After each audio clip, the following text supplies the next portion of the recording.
Welcome everyone to the 103rd gathering of Surrey Muse, an interdisciplinary art and literature presentation group. This is our 13th virtual gathering. I am your host, Mariam Zohra D. I'm pleased to say we have a wonderful lineup tonight.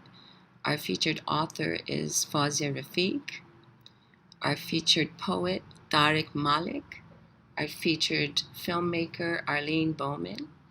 And the open mic opener will be Barbra Carter tonight. Before we begin, I'd like to acknowledge that Surrey Muse events take place on the unceded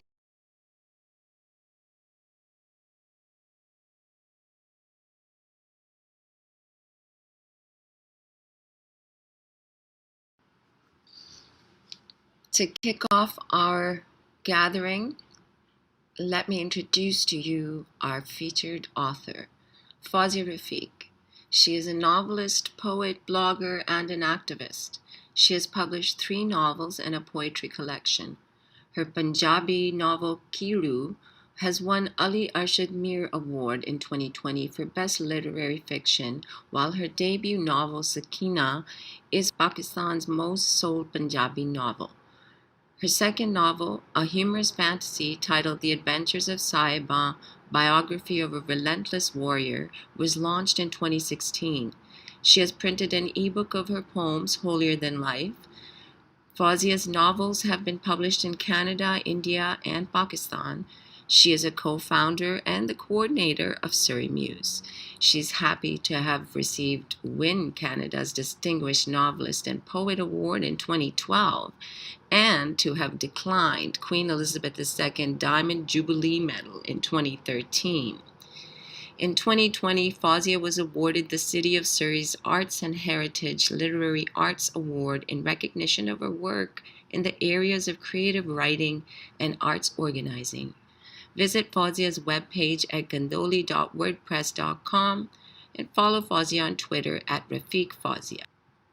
Welcome, Fauzia.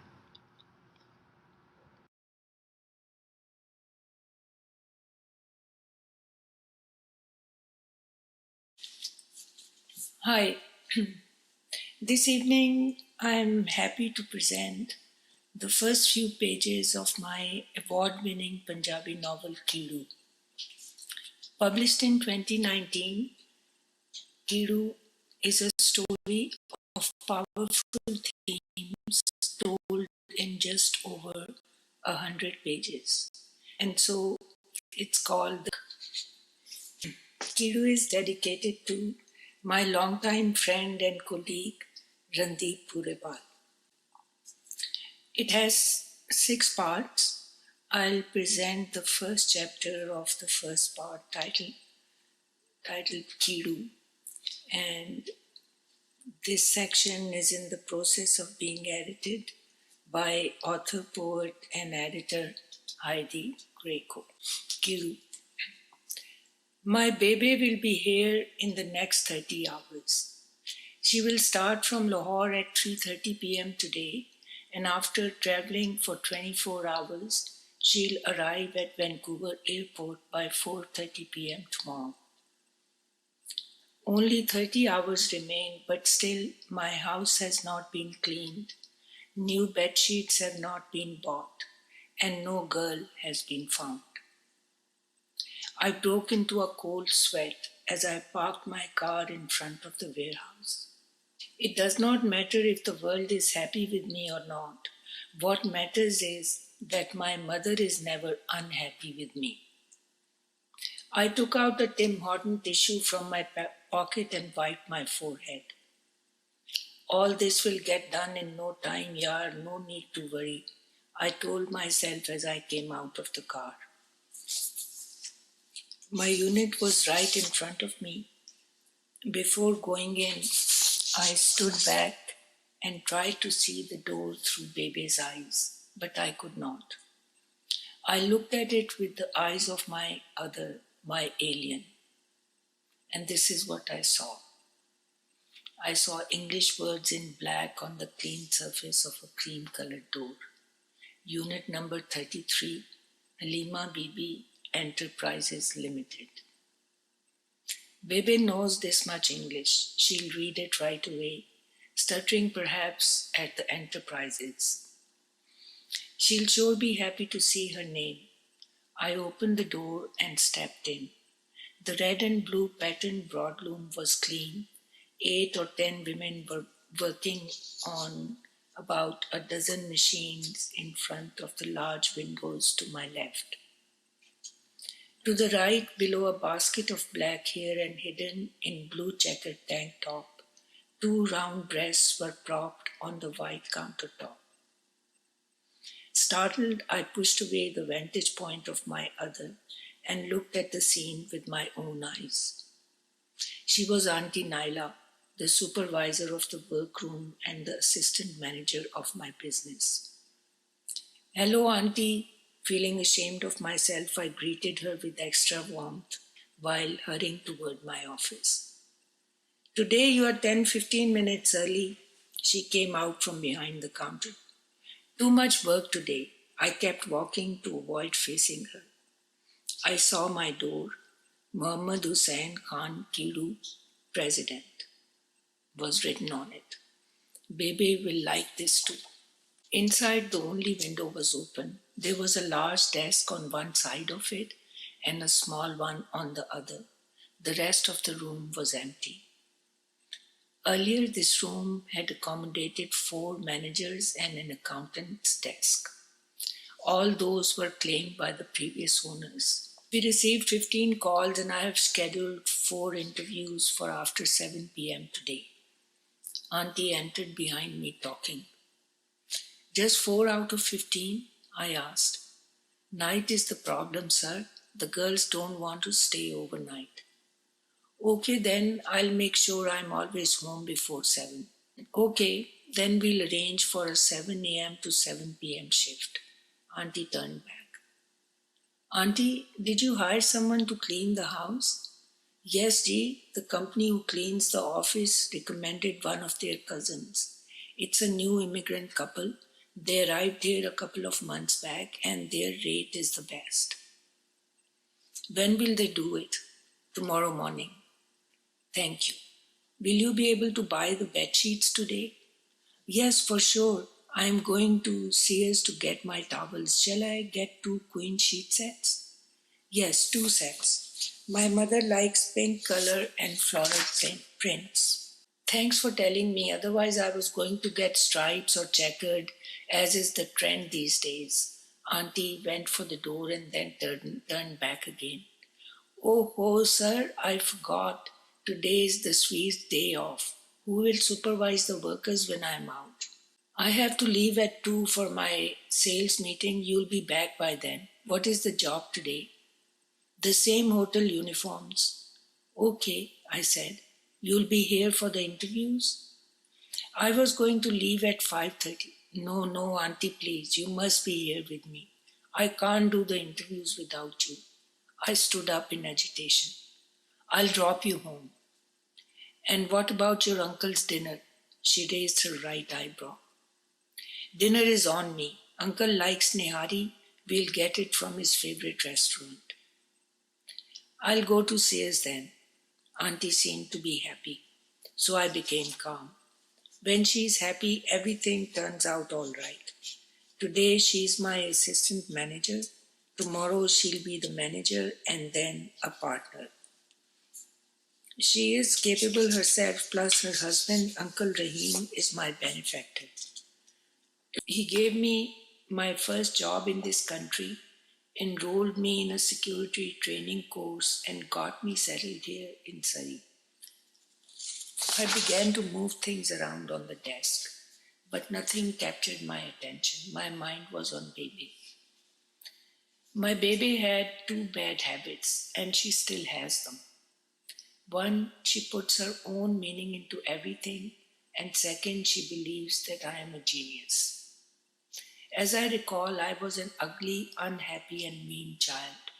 True, unlike the colony's other children, I was interested in reading and writing, but it was not because of my wisdom and talent, but because of Irfan Sahib. Irfan Sahib was the only son of the headmaster of her housing colony's only school. Older than me and stronger, he was fond of playing horse. In their bungalow behind the school, I would go on my fours in the room with red carpet. I did not wear underwear.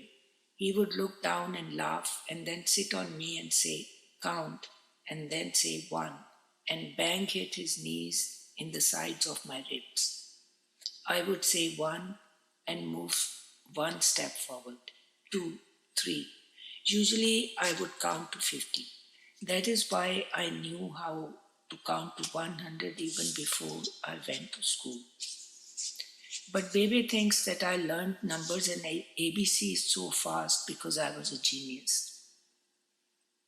There was a knock at my door. Come in, I said, and straightened up in the chair. A girl came in draped in a maroon chadar. She held a piece of mustard cotton in her trembling hand. Sir, should there be bukram in the hem of this apron? Auntie Naila didn't give you the design sheet?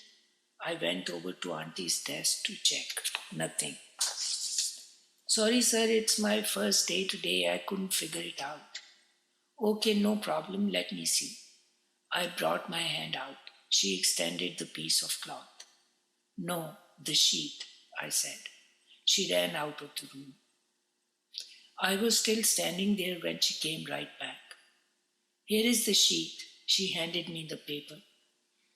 Taking it, a waft of henna distracted me to glance at her henna-colored hands. But I thought best to focus my attention on the sheet. Yes, bukram is needed. I placed the sheet on the desk and turned away. Thank you, sir. Please don't tell Auntie. She picked up the paper and left. Don't tell Auntie? Amazing. Who is the boss around here? I laughed. Yes, Auntie should be the boss. Only she can do it. I have so many other responsibilities. I opened the sales file on my laptop and began to look through it. My youth. My mother and my name. I could not understand her or it. I was still young when I came to know the meaning of my name. Irfan Sahib's cousins were visiting, and after dinner, all of us kids went out to the cemented yard of the school and began to play thief. Some became policemen, one became a judge, and another became a thief. I am a policeman too, I said. You? Irfan Sahib cackled with laughter. Everyone began to laugh with him. I know how to fire a pistol. I placed my right knee on the floor, made a pistol with my left hand, braced it in my right, stretched out my arms and began to fire. Ta, ta, ta. Stop, Irfan Sahib shouted. I stopped firing and looked at him. You can't be a policeman. Why not? How can you be a policeman, motherfucker? Even your name is Kiru, he said. So what? I did not understand. Don't you know what Kiru means? Insect. You are just an insect. He threw a backhand at my forehead and I fell. So what should I be then? I began to cry. You? He paused to think. A crybaby, he is a girl. A boy kicked me. He is a girl, let's abduct her. And then some of them picked me up and began to run around. Others became policemen and began to snatch me from them. Many a times I fell on the concrete floor, and when at last I began to scream out of fear, they became more aggressive. I was at the end of my rope when the elders began to arrive. Irfan Sahib stopped his companions and took them toward his home. That's when I heard the screams of another child, Irfan Sahib's younger sister, Dolly Baby. Where no one heard my 100 screams, only 2 of hers were enough to create a state of emergency in the area. And many elders presented themselves. Within seconds, her nanny came, scooped her up and left. The cook and the other workers who had left their duties hurried back to them, while I kept lying on the floor. I wanted to cry even more. Wondering where my baby was, I kept shivering with hurt. Then someone touched me. It was the new guard of the school, an Afghan refugee who had a rail gun. Irfan Sahab and all his companions were afraid of him. He put his hands under my arms and stood me up, made me walk a few steps, and then picked me up and brought me to the door of the inner courtyard. My baby was sitting outside by the kitchen tap. I went to her crying. Baby, I clung to her back. Oh, dear life, what happened? Have patience, don't you see I have a china plate in my hand? She jerked her shoulders and I fell on my back. She was sitting in a big stack of dirty dishes. She did not even turn around to look at me. I kept lying there, helpless and crying.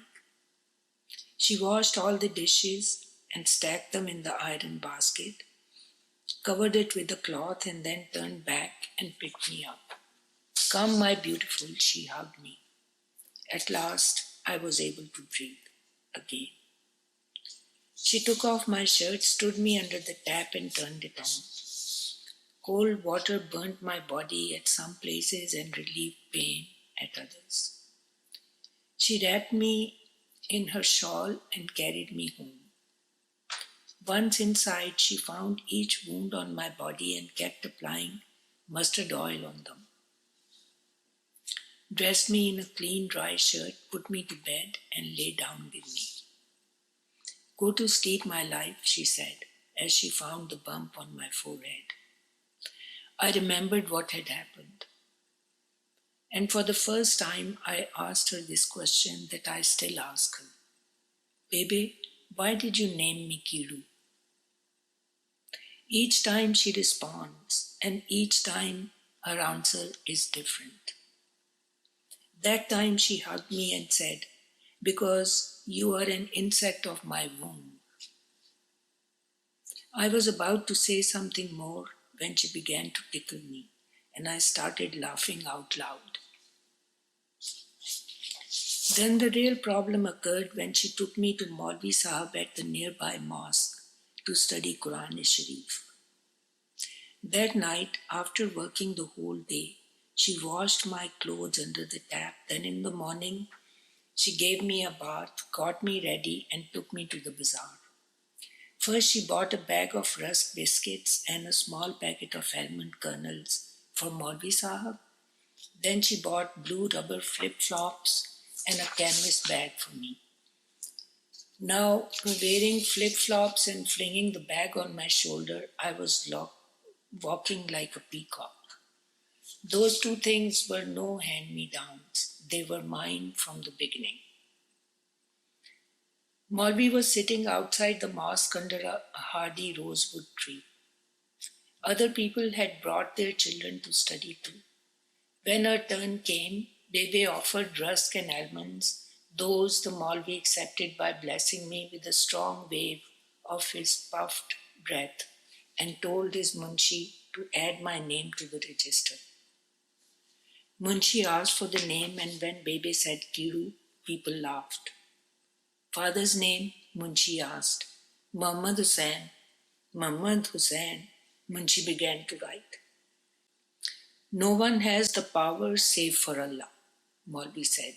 The auspicious name of Hazrat Muhammad, peace and salutations be upon him, cannot appear with this word, and neither can the worthy name of Hazrat Imam Hussain, peace be upon him. Then he said to my mother, what is your name, Bibi? Show your identity card. Baby did. Halima Alice Bibi?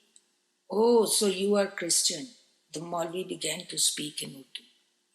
Yes, but his father was a Muslim.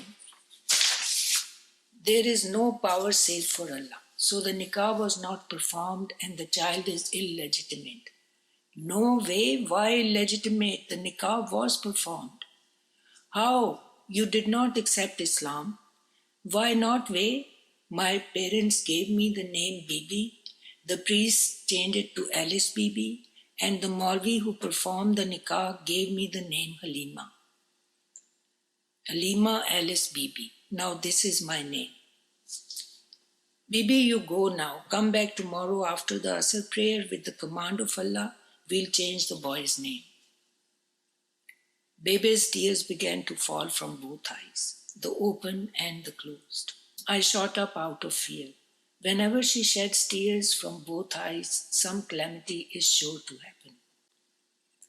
I held her hand and began to pull her up. She looked at me, stood up, held on to my finger, and began to walk like I would walk, holding her finger when crying.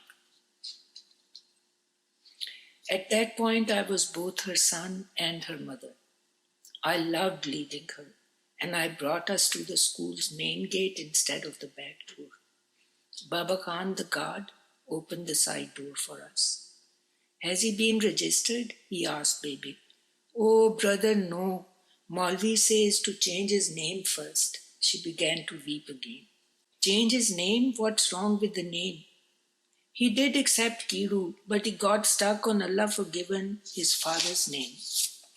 He said, with this name, neither Muhammad nor Hussein can be used. No, I cannot change his father's name. It has to be his. And who knows what name he will give to my poor child. Baba Khan then asked me, Kiru Khan, do you want to change your name? At that point, I, Kiru, was rather happy with myself. There was no need to change anything. So I shook my head in the negative. No? Then how will you learn to read the Holy Quran? Bebe began to move. Baba Khan and I became alert. Listen, sister, this is our Kiru Khan. He is our Jan, life, he said. Kiru Khan? My mother asked. Tomorrow take him to the other mosque and get Kiru Khan registered there. Father's name, Muhammad Hussein Khan. This is how my name got changed from Kiru to Kiru Khan. Wow, what a handsome guy Baba Khan was. Tall with a fair complexion, sparkling, starched white clothes and a red-topped white turban. He could carry me in his two hands as if I had no weight. After my mother, if anyone ever cared for me, it was Baba Khan. I became sad. I also remembered Sai Manka, but not as much. Sai Manka would wear colorful long frocks, sometimes green, sometimes red or orange. He was given the name Sai Manka because whenever he would become angry, he would pull at his long necklace of wood and glass, Manka beads, scattering them on the ground. It is said that whoever took one of those, their heartfelt wish was granted. Bebe told me that Chimo's hunchbacked sister's marriage would have been impossible to arrange but for the thrown beads of Sai Manka. At that time, my mother wanted my name to be Kiru Hussain, and now, outside my office, my name is written as Muhammad Hussain Khan Kiru. Here, no one knows the meaning of Kiru, and if they do, they cannot recite there is no power and victimize me or kill me. Now, Kiru is my Takhallas poetic name because I do sometimes write poems. Thank you.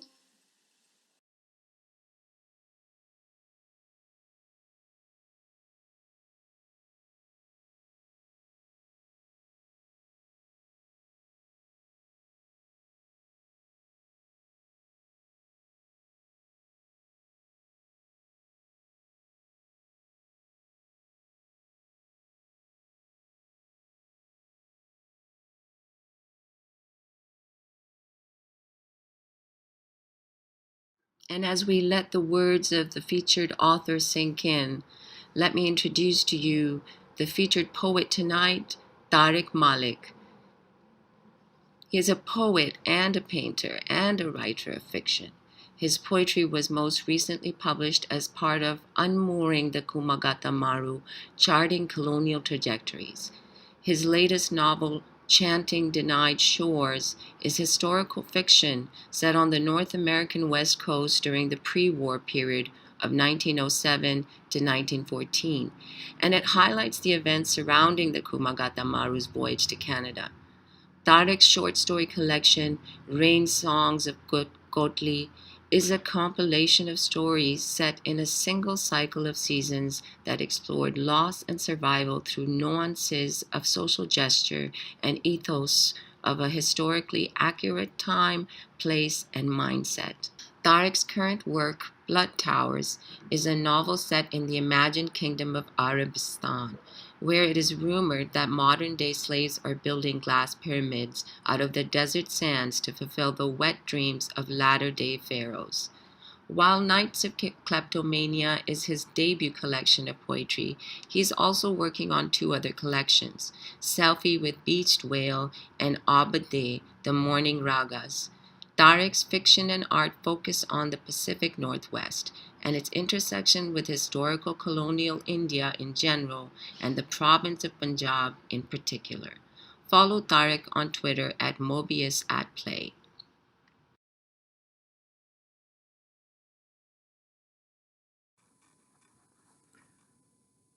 I begin my offering with a note of thanks to the Surrey Muse. And as I read aloud these words here, I invite into this space the spirits of those who have stood here before us and those who occupy it now. And I invite the presence of those who shall replace us in times to come. I also recognize I stand on borrowed land. I recognize I speak in a borrowed tongue in which I challenge the monopoly of the spilled ocean of ink, an ocean in which I am but a drop of blood.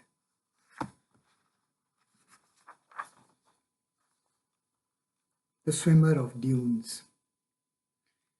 In the aftermath of Kuwait's Iraqi invasion in 1991, several casualties and landmines were lost to the shifting sands.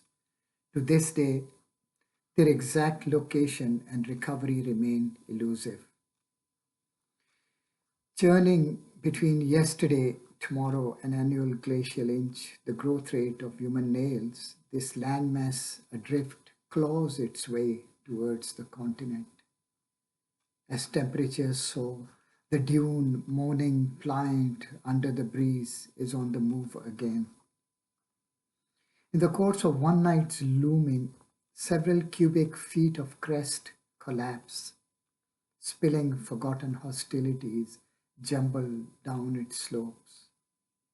Caught in mid-stroke rigor mortis, the swimmer of the dunes, restless and uncharted, dreams at dawn, sifting the residue of sand's insomnia.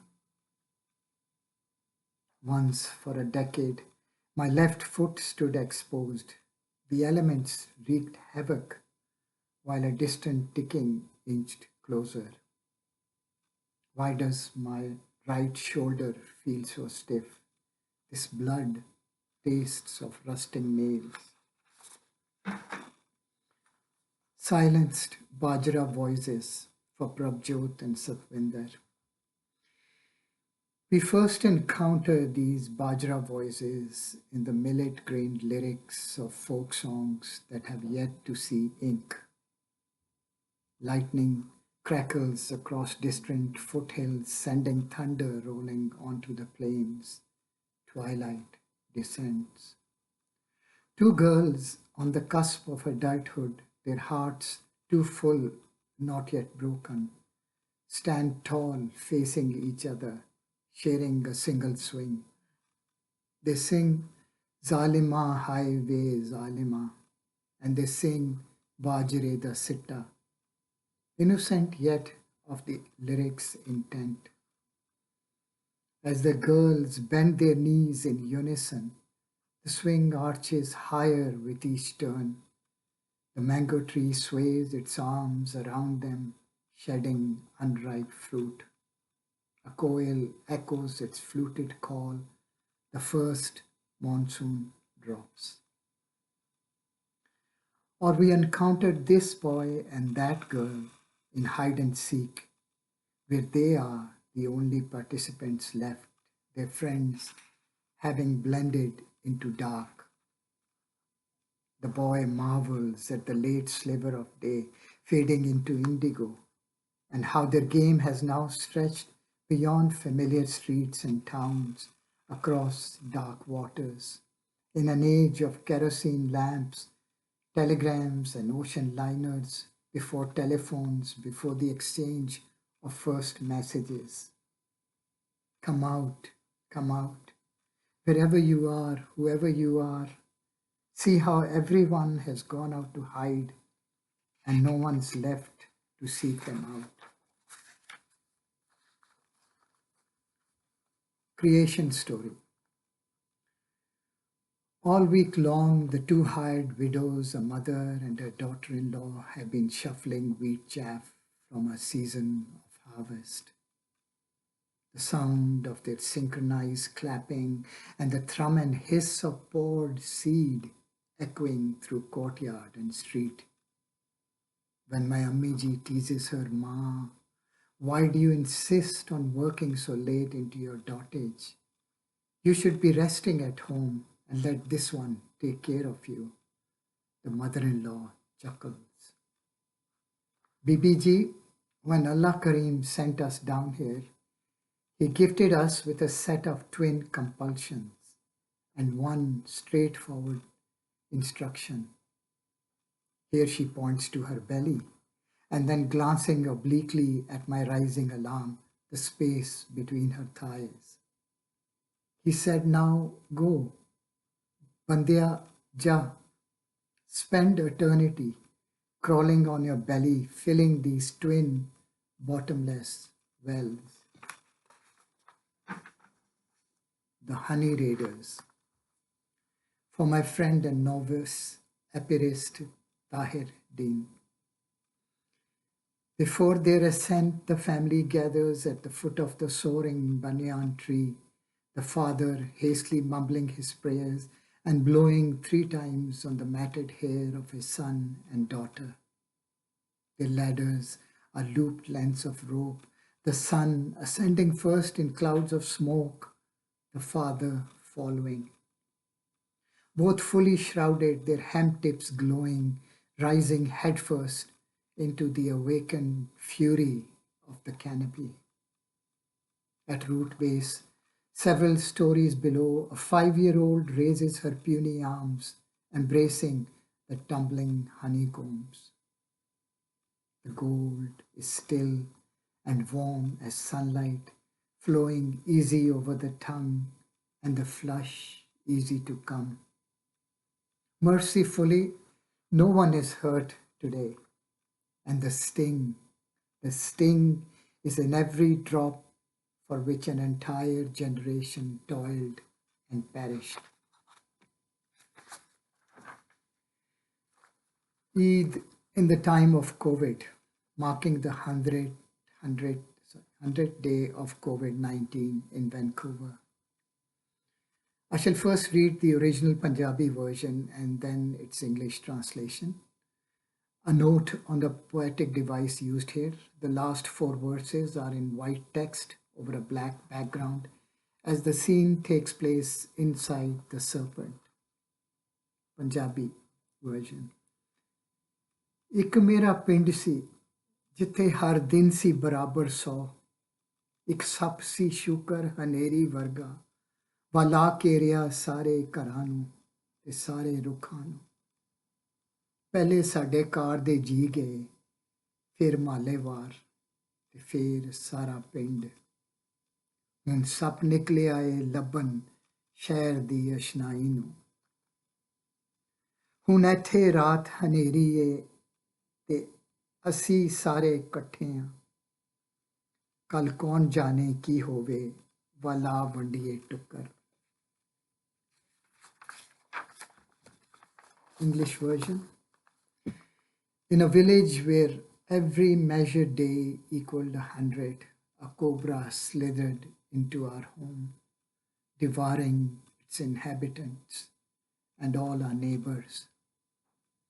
It grew and grew, swallowing entire neighborhoods until it had gobbled up the entire village, before heading out for city lights. And now it is dark in here. The crescent is no more, and there is only this moment of refuge. As we gather once again, let's thump each other's shoulders thrice and begin this final feast. A billion ships of Theseus. What compels every seventh person you meet to abandon their home and join the jostling billion to whom only denied shores beckon? Every refugee, migrant, asylum seeker is a veritable ship of Theseus, suspended between hearth and a destination that is not home quite yet. What do we know about this seventh person thundering out to shore, mud-smeared, ears ringing with familiar and tired generational arguments, pockets stuffed with ashes of forgotten ancestors? The ground shifts underfoot, and our armadas begin chanting every delivering tide. And here, amongst abandoned harvest fields, freshly mined nocturnally, how quickly migratory herds have learned to feed on hoof while testing the integrity of barbed wires with every savage tongue. Just last week, two stowaways casually tumbled out of an astonished English sky and landed on airport roofs in snapshot rigor mortis. Another spilled from an unclaimed suitcase navigating an arrival's baggage carousel. Perhaps we are all such unclaimed baggage, endlessly circling global carousels.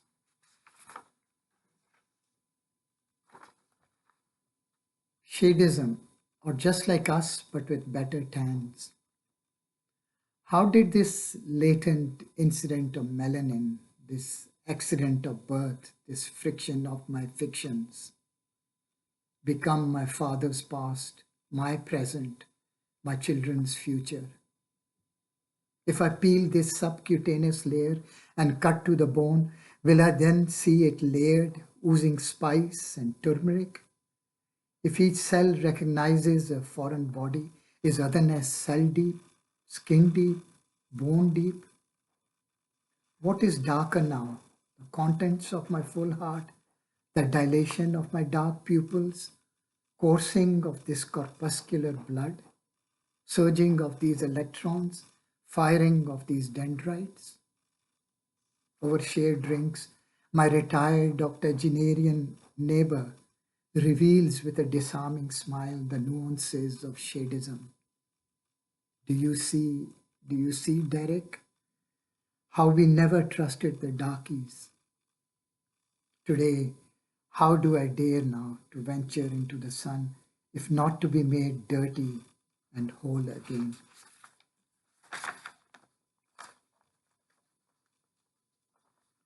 Why we are. For Robert Duzansky, whose last desperate and final act of defiance was brandishing a stapler at the airport security. Why we are here at the portal of arrivals. At this first portal, we enter into an imminent penumbral world where our exhalations are held in check. The future will not be born if the current world is not receptive. No heralds announce our arrivals. There are no more vacant concavities into which we can be extruded, gasping, clamoring, blue in the face, arriving only at this, our moment of birth, in panic mode. Why we are here at the portal of departures. We may have arrived alone, but here we emerge at the other end, only to slip away unnoticed but escorted, handcuffed, branded. Invisible barriers ensure the two ends never meet. And whatever happens to us in the interim will always take place behind tinted glass. Who we are. And now, Maja Rajic, a young Croatian recent immigrant, recalls how after 2 whole weeks of Canadian winter in a seedy Marpole and 71st Vancouver Welcome House, homesick and miserable, wrote back home, "We have already seen Canada. Can we head home? Can we head back home now?" And failing this plea, how she and her sister plotted in the hope of arrest and deportation to toss a brick through a lit window display and thus be repatriated back home to their family. And now, Mikhail's mother, visiting from Romania, having witnessed such bounty displayed on the local supermarket aisle, pleads, "Let's return to the store. There is still good food left on the shelves." And now, 3-year-old Zain Zafar, snuggled next to his visiting father on annual furlough from Kuwait, follows the overhead arc of a plane and waving at the sky whispers to himself, "Bye bye, Papa." Epilogue. Encountering Terra Nullius. Embarking from one wet, compulsive, windswept, and isolated isle, you came armed with the unshakable faith in your musket, sail, book, thought, color, and convinced that all you traversed, land, streams, rivers, seas, oceans, were immediately stripped of their original peoples, names, ownerships, histories, and rendered terra nullius, no man lands, awaiting your christening in celebrating your various inbred monarchies. There was nothing new left for you to learn as you proceeded to encircle the globe, calling it your personal granary. You planted nothing, you harvested endlessly and in every season, with such ferocious greed that the scorched lands groaned, "Our sea has run out." With your pantries overflowing and your armories bristling, the bully with the stick now set out to civilize the world. The flow of winds, the fate of tides would deliver you to my shores, where we were too polite to reject your offer of cheap trinkets and welcomed you with open arms. Our ensuing home invasion would last 100,000 nights until the day the bully would lose his stick and could no longer civilize us. We are still trying to awaken from your unleashed nightmare and come to terms with this subcontinent-sized hole you left in our future. Thank you.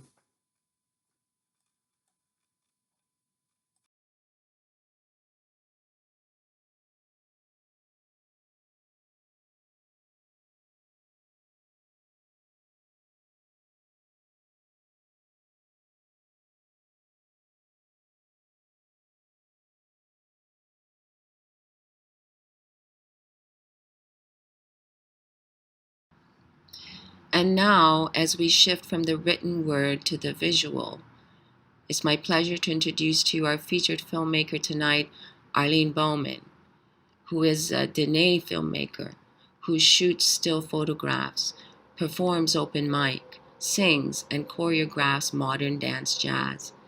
Her films and videos include Locked Doors, Illegal Anger, The Graffiti, Song Journey, Women and men are good dancers, as well as Navajo talking pictures.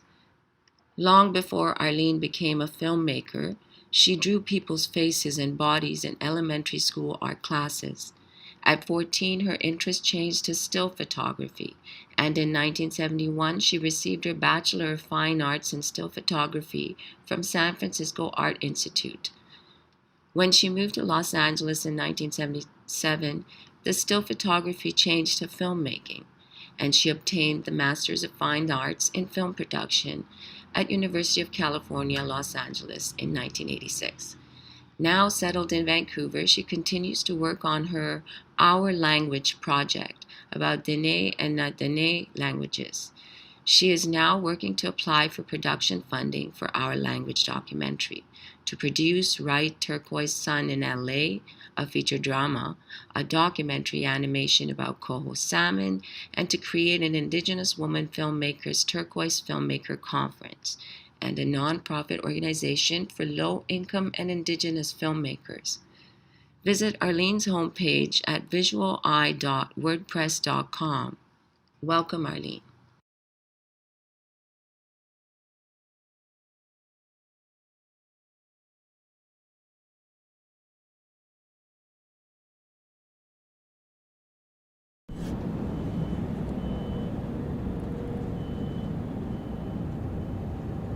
My name is Mary Rose Blackduck. I was born in a place called Ray Edzo. They changed it to Cleanson name. It's now called Besakon in the Northwest Territories. Right now, I live in Yellowknife, Northwest Territories. Or the place? I grew up in Besakon until I was around 12. In and out of the community for the first 12 years. I was raised out in the land. So my only language, I was unilingual up until I was 12. So I spoke Cleanson. That was my only language. And that has to do with the language, not speaking Well, it and speaking it? For as long as I can remember, my cousins who were a little bit older than I am, and my aunts, were always going off to school in the fall time. And I was never allowed to. I'm not old enough to sign my own name to get on a bus, and my parents refused to. So I didn't go to school. And then when I was about 11, I believe, I cried for 3 days. My mom finally gave in. She gave her authority, and I got on the bus. And then we were driven here. We flew to Fort Smith. I was there. At the beginning, everything was new. I was curious. I was okay with it. And then I realized there was a lot of things missing. One of them is being appreciated just because you belong to a parent. You're appreciated just because you are their child. And you can tell and you can feel the secure feeling of being loved. That didn't exist. It was just very, very cold place. Even with hundreds of other kids your age, it was just a cold place. And what I missed the most was the warmth of this feeling of love around me. I missed that a lot. And so I think it was in early December, I got the only call from my parents when I heard my dad voice. The first thing I said is, I want to come home, and I started crying. And he said, don't cry anymore. He says, I'm going to buy you a ticket. So I came home for Christmas, and I never went back. Was that the first year you went to? That was the only year, the only time I seen inside of a residential school. How old were you about? I think I was maybe 11. Okay. at that time. What I told you was that I hear a lot of indigenous people say that they have lost their identity because they don't speak their language. So I'm thinking, how do you lose something that you never had in the first place? And how did it become your identity when you didn't have it in the first place? And the other thing too is if you want your identity back through the language, then learn it. It has to learn the language that is around you, that is part of you, part of your existence, even before you were born. And then if it wasn't taught to you, if you are not surrounded by the language, then of course you don't have it, right? Yeah. But if you want it to be part of you, part of your identity, then learn it.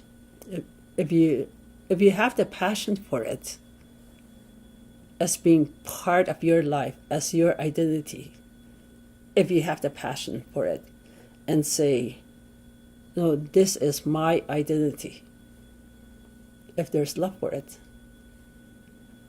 you'll move the mountain to get it back. I did. Because I was diagnosed when I was 12 with tuberculosis. So I was moved out of my community, out of everything that I knew up until then, my comfort zone. And they sent me to Edmonton. I was there for 2 years. The first couple of months, it was rough. Because, again, my language was the language that I was familiar with, I was comfortable with, and I can speak it easily and express my thoughts in it easily. And I go to this other place in Edmonton where English is spoken 100%. So from being a non-English speaking person, I had to learn really, really fast. So, and because there wasn't anybody else around that I can speak to in my language, all the other patients my age were from right across the Northwest Territories, like from Nunavut, way up north, some from Fort Simpson, some from Fort Smith. So we didn't understand each other. So we just all switched to English. And when I came home 2 years later, I couldn't speak my language. I couldn't speak it. It was really frustrating. I really wanted to talk to my parents. I wanted them to understand what I was saying. But when I spoke English, they are unilingual too. They're very strong in their language. That's the only language they were born into. They look at me and they just look. Like they don't know what to say because they don't understand what I'm saying. That was very, very frustrating. Like very frustrating. And then my grandfather was living with us. He had friends. They used to come over, they sit around for hours and they just tell stories about when they were younger, their hunting days, their trapping, their trap lines, all in a language. And I just used to sit there and listen for hours, just listen to them. And then my grandfather, once in a while, would ask me to get some tea for his friends and for him, or to feed them something in a plate. And that's how I started to pick it up. My name is Arthur Tracy Jr. and I'm Navajo from Nosley, Arizona. And I'm 52 years old. And my Navajo clans, I am Tsinajini clan. That's the Black Street people. And born for Turicini, Bitterwater. And my grandfather's clans are Tachitni. Tachitni, not Otana. It's Tachini is, how do you say it? I think red paint on the forehead. And not Otana is the tobacco clan. They said there's 13 different clans of Tachitnis. And tobacco clan is one of them. And that's my grandfather's clan. And then my Nali's clan, my grandparents on my dad's side, is Dixchitni. Dixchitni is Red Streak people. And those are my clan. And my dad, he has his clans, and he'll tell you his clans. Okay. My name is Arthur E. Tracy Sr. I'm a Navajo. The Neh is what we were called before the time when a clan, the Holy Lady went down to the west. That's where they developed the human being. And she called us the Neh. But later on, now we're called Navajo. What I heard is that the Mexican is the one that named us Navajos because it's just depending on our behavior. So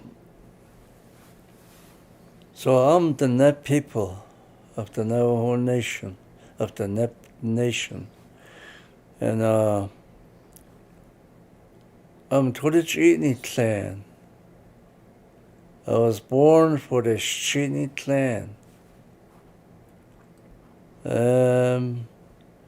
My father's father was my Teshkizhni. And my mother's father was Kia'ani. That's my clanship. I know my mother and father spoke the language fluently. I can understand it a little bit, but not really. You have to. I don't really speak it that well, just some words. But I would like to learn, and I'm for it, for people to learn. I don't. So, what's your thoughts on that? The language is it's one of the big part of the Navajo people, the traditional Dene. Their language is very complex, and it's multiple languages, like the infant. They have their own language. An infant, when a child is born, they have their own language, and then the youth, the teenagers, they have their own language also. And then the mothers and the fathers, they have their own language. And then the elders. And us the way I was taught when I was growing up, I was taught certain aspects of this our language, the Neba language. And my teachers were my mother and father first at home, and then I was sheltered. I was raised at home along with my brothers and sisters, and we were taught certain things is like, yeah, don't do this, don't do that. Be careful. Be careful, and don't do that, don't do this. And that was for our own safety as a little kid. And where our outlook was adapting to our environment, our outlook on life. We were raised at a small ranch, and there was no lights, no running water. The water was hauled in, and for heat my father and older brothers and uncles, they went out and harvested firewood, and they brought back firewood, and that was used for heating and cooking. And then we had livestock on the ranch, and we were raised with horses, cattle, sheep, pigs, chicken, rabbits, and we were raised like that. And when we were growing up, we were taught to take care of the livestock. And as children, we had chores. Our chores were to feed the livestock, feed the horses, the cows, and go out and herd the sheep. And then we would let the sheep out and herd them, and then in the noontime we'll bring them back.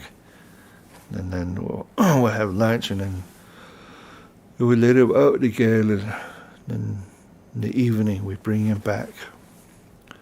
And it was good too. When we were growing up, we didn't know the hardship behind that lifestyle. It was a good way to live. It seemed, it looked like it was fun. And then I think that because of the horses were there, and we would jump on the horse, we would go ride the horse, and so that environment was what helped our parents and our elders. They used that environment to teach us that language that we grew up with. We were the nest speakers first before our parents put us at boarding school. Yeah, hello, I'm Arlene Bowman, a filmmaker from U.S., Arizona. Arlene Bowman, well, yeah. Emma Bowman, nake dene nele. Emmett Bowman, Taba'a clan. Yachin, Blackwater Baya, Todicini clan. Debeche, Benale Kayaani clan. Dembe Nale. Since 2013, I looked and searched for Dene and not Dene fluent speakers in the United States and Canada. And in 2019, I met and found Marie Rose Blackduck from Yellowknife, Northwest Territories, and Art Tracy Jr. from Naslini, Arizona. 2 of 4 people I chose for this are language preparation. Others are John Tariq from Letzake and Nessie Banali from Red Valley, New Mexico. The aim of our language is to bring the Dene fluent speakers and not Dene to interact, meet each other, also to compare the languages, the differences and the similarities of the languages, and to find solutions to preserve the languages, and to visit each other's lands. When I was very young, I did not learn my language. But now I take a Dene language class online from Albuquerque, New Mexico. And in 1990, I took a summer session class, Dene language, from Saley Navajo College. When I was very young, also, my parents took us to visit my brothers and sisters, our maternal grandparents, Shamasene and Ruthbaya and Shije, Blackwater Baya, and we visited them, made a few trips. Also, I visited them throughout my life. If we communicate and learn to speak the Dene language, my people, we can learn from the people who know it the best, the language and the culture, and learn our history from their point of view about us. I am for to speak and learn our language. And other indigenous peoples, their languages are endangered too, meaning that there are only a few speakers left. And I just hope that we continue to speak our languages in the future. Thank you.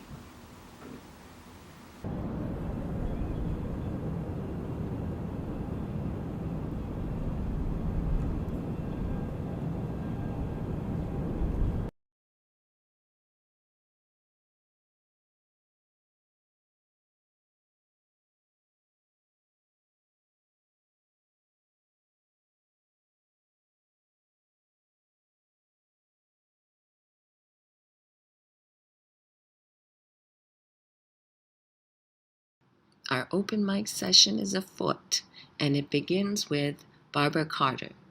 Barbra Carter is a musician, poet, and an arts advocate and educator. Her work has appeared in many places, including Poetry Pause, the YouTube channel of the Global Peace Alliance, RCLAS Magazine, Emerge 19, and the Poetry of Art at Carrollton Art Gallery. She is an alumni of SFU's The Writer Studio, and in addition to poetry, she is working on a memoir of her early years in the Maritimes, Growing Up Army, a historical novel set in Vancouver, 1914. As well, she is collaborating on several projects, fusing poetry with the visual arts, jazz, and improvised music. A mother, lover of all things creative, and coddler of two little white dogs, Barbra acknowledges with gratitude that she is living and creating on the traditional unceded territories of the Siamamu First Nation and the broader territory of the Coast Salish peoples in White Rock. Born in Toronto, Ontario, she has lived across Canada, from Nova Scotia through Quebec and Ontario, finally finding a home on the West Coast. Welcome, Barbra.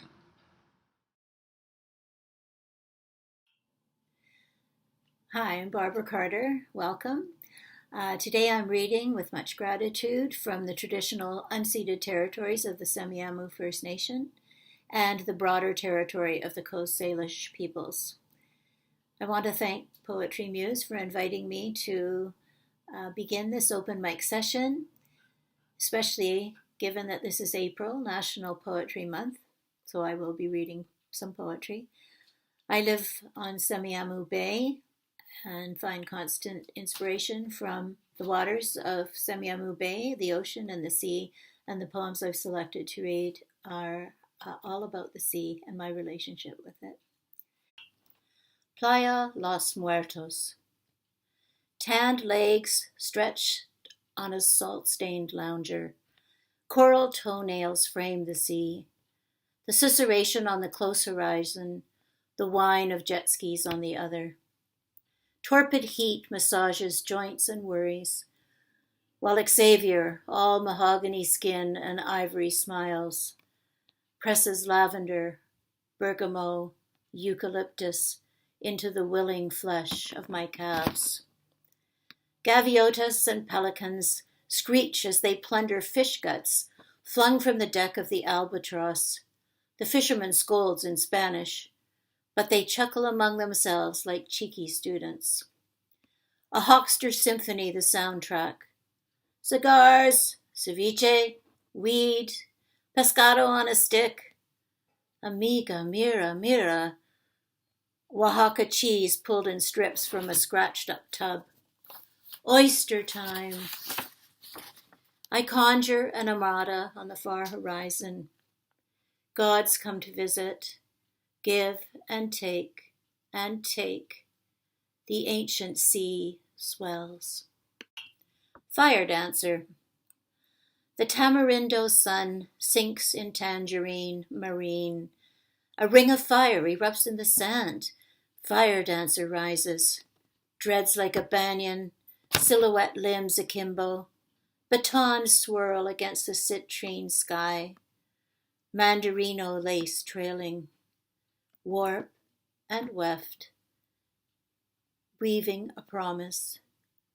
Conjuring pura vida, the Tico tease.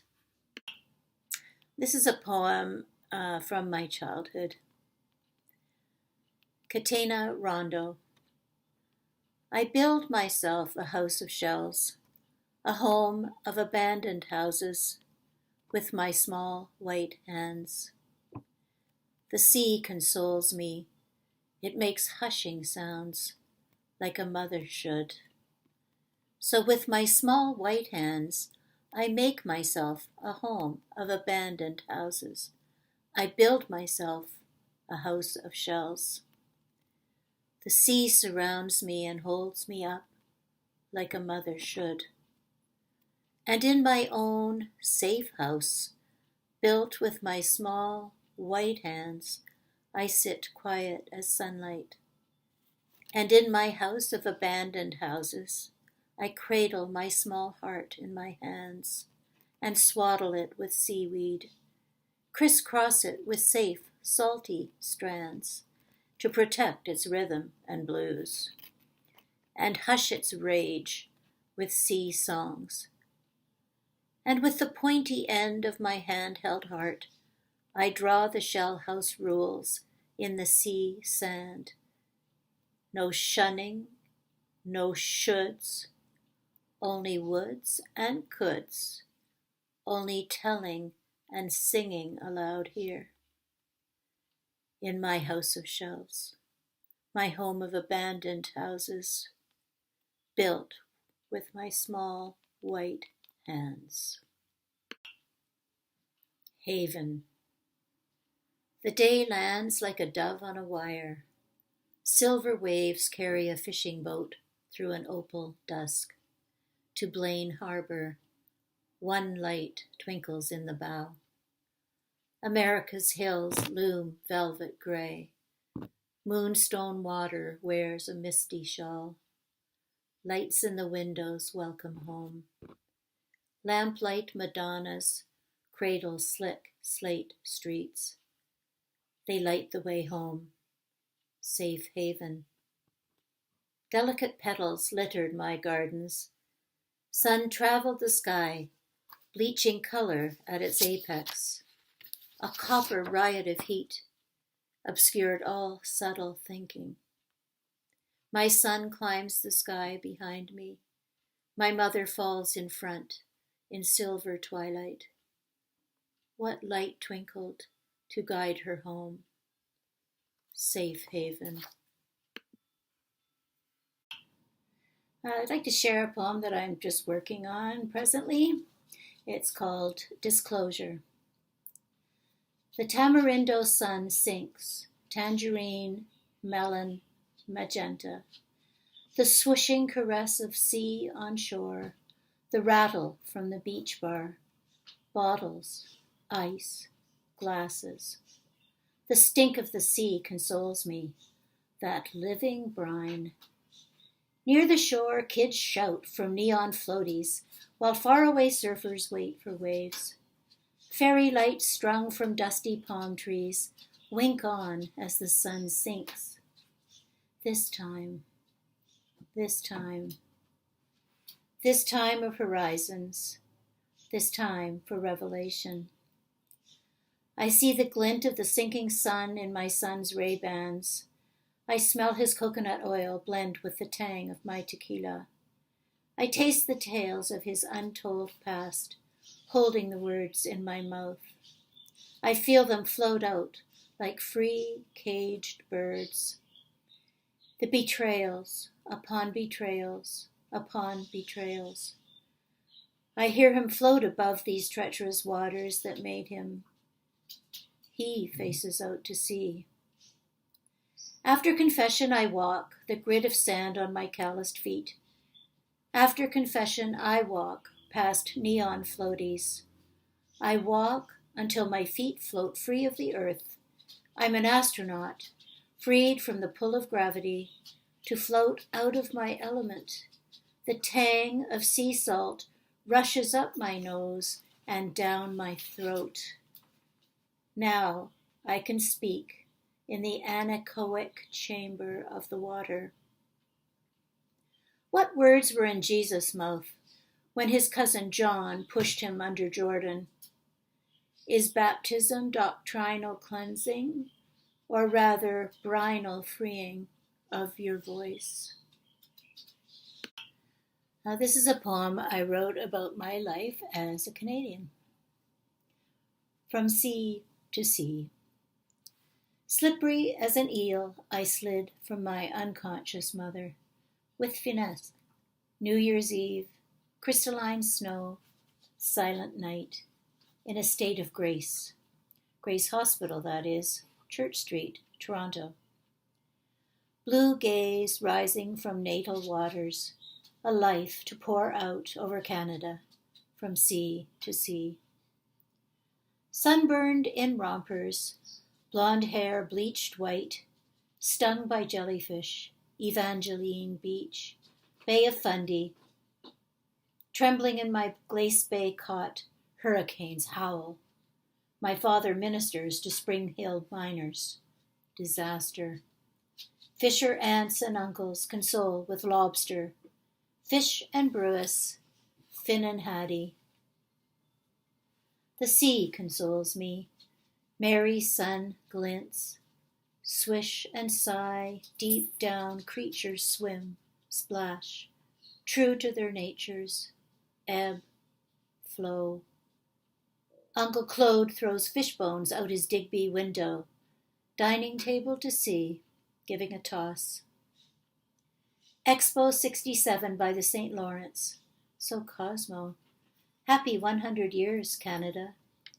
Hormones brewing, 62 nations, no match for flirty French boys.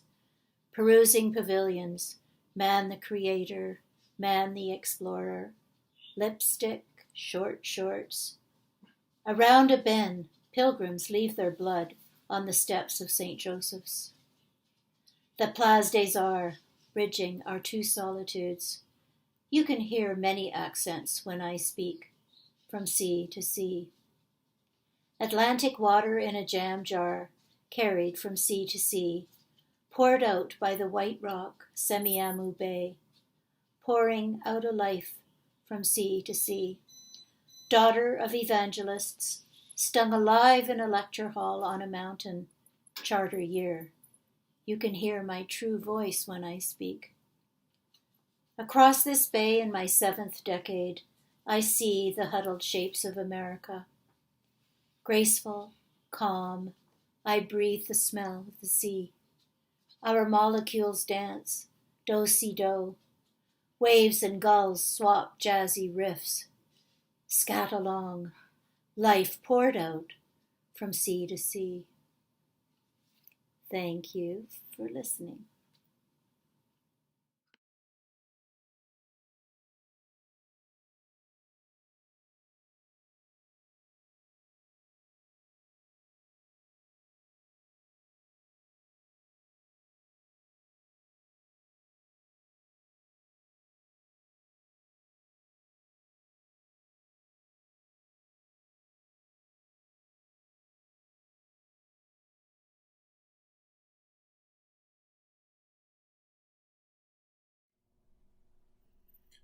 My name is Jovian Radheswar. In addition to other things, I'm also a poet. This poem is called Nighttime Wanderings. This is my life, all through the night. I cannot put up a fight anymore. My story is old, and my choices were cold, or were the result of being faced with that same cold from everyone I ever knew.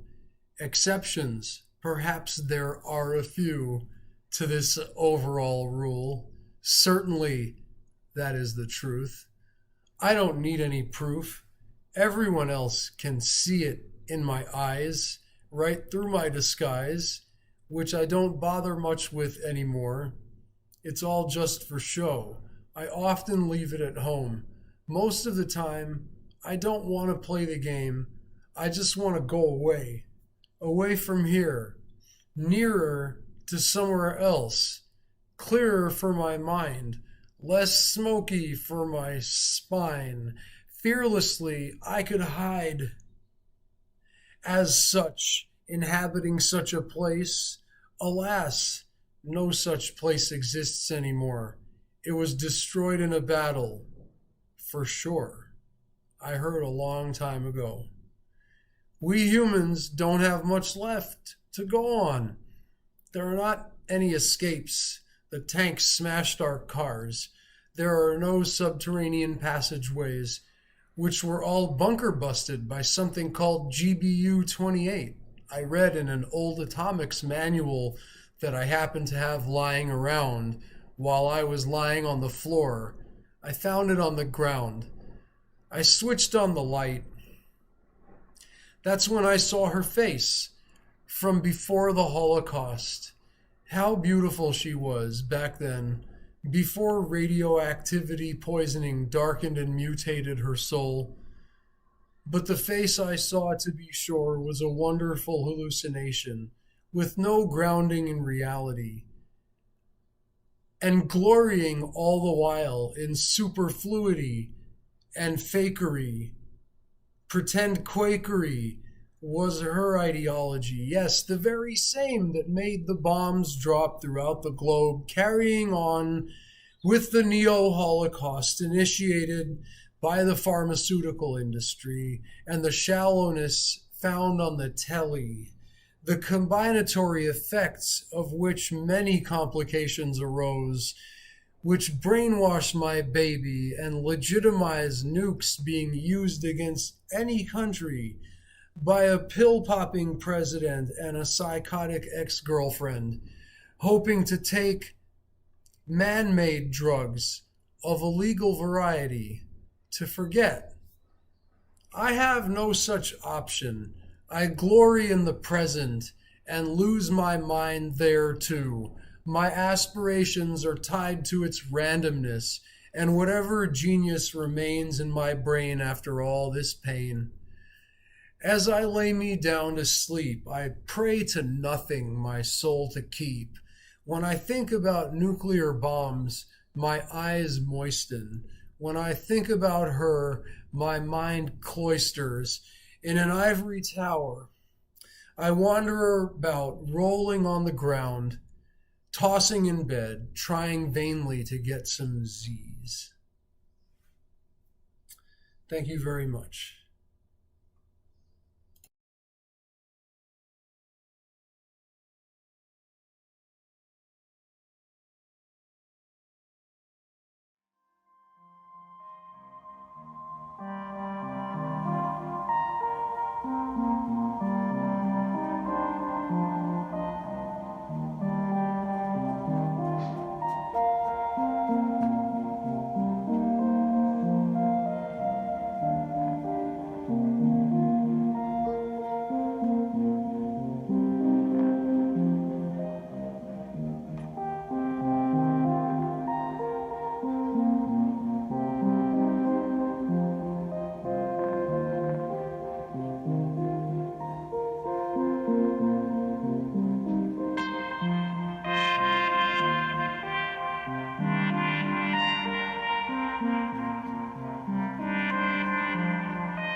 Soothe the day, the calm, the smolden embers, the roar, the crisp structure and aim, the gumption, to a mellow, a steadfastness seeming of sages whom would exist no more. Am I dreaming this reality into existence, or will it burst in a moment? How shall I hold you a moment? No, I dare not, for your story is not mine to tell. But should they ask me about you, I shall tell them there was none other.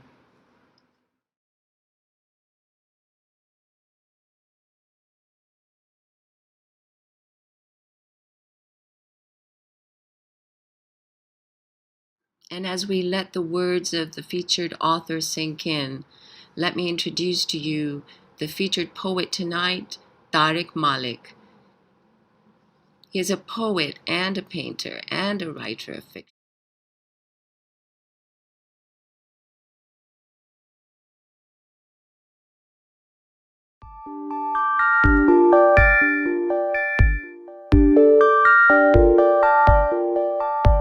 We are.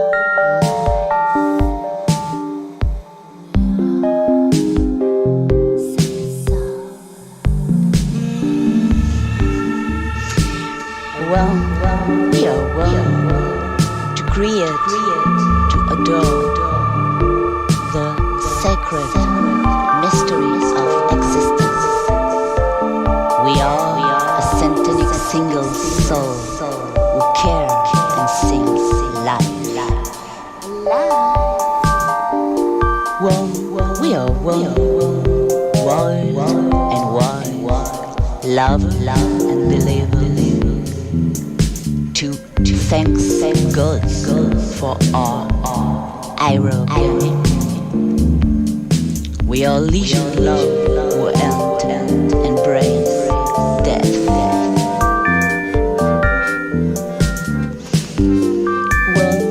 We are one, same angelic spirit, same providential mind.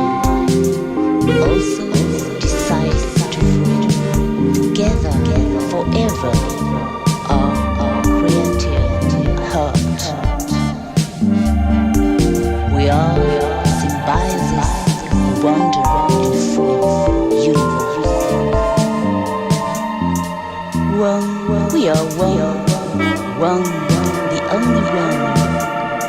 We are gods and dogs incantation. We are dogs and gods incantation.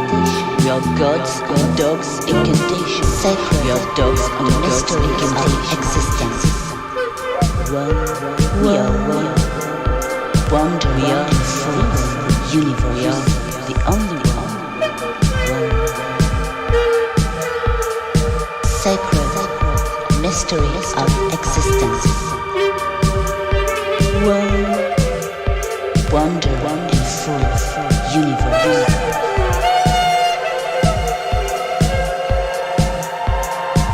Sacred mysteries of existence. Wonder in full universe.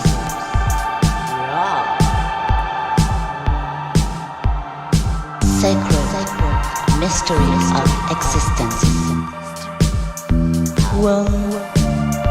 Wonder in full universe.